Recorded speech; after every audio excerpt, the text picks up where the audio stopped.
This story is based on a true event. After graduating from high school, I moved away from my hometown to go to college, something I'd never experienced before. However, I wasn't alone. My friend Jackson came with me. The day we moved into our new house, it was like a new beginning.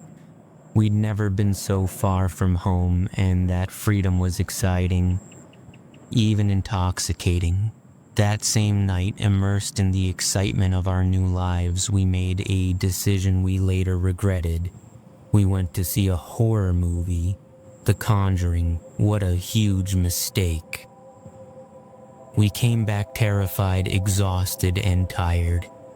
It was late, so we decided to go to sleep. Jackson entered the room first, and I stayed there for about 5 minutes. I don't even remember why. By the time I entered, it was completely dark. Jackson was asleep. I turned on my phone's flashlight and got into bed.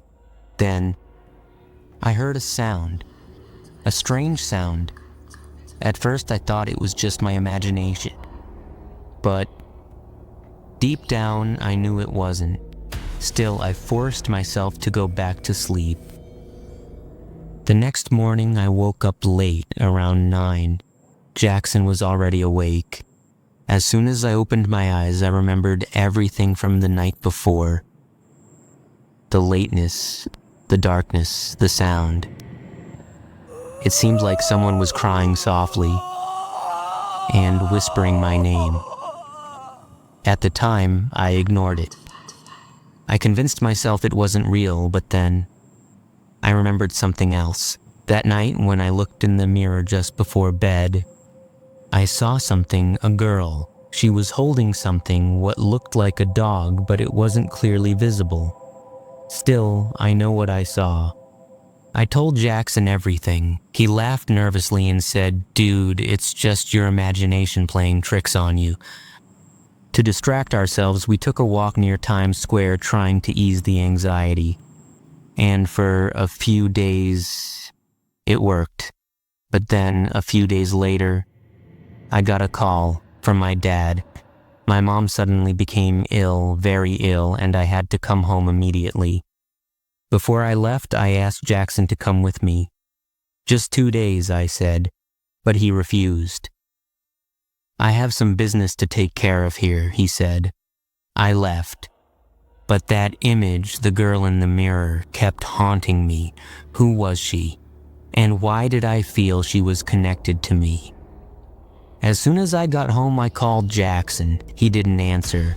I called again. Nothing. 3, 4 times. No answer. Then, about half an hour later, he finally called. His voice sounded fine. That calmed me enough to sleep that night, but the days that followed were anything but peaceful. My mother's condition worsened, but after a while, everything returned to normal and I decided to return.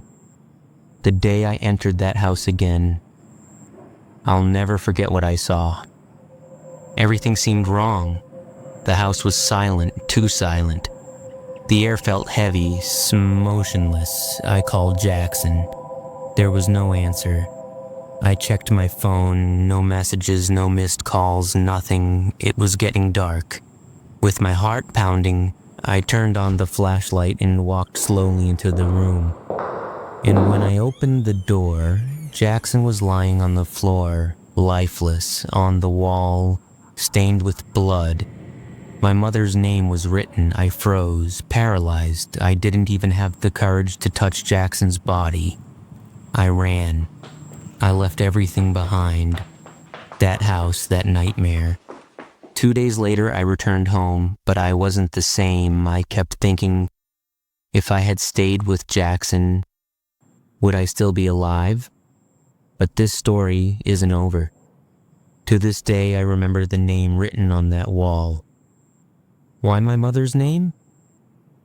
Who was the girl in the mirror? How did she know my name? My family? Was Jackson the first, or am I next? If you want to know what really happened to Jackson, who that girl was, and what she wants, you have to listen to part 2. If this video gets 10,000 likes, I'll post the next part. And for those of you who are ready, write Jackson in the comments.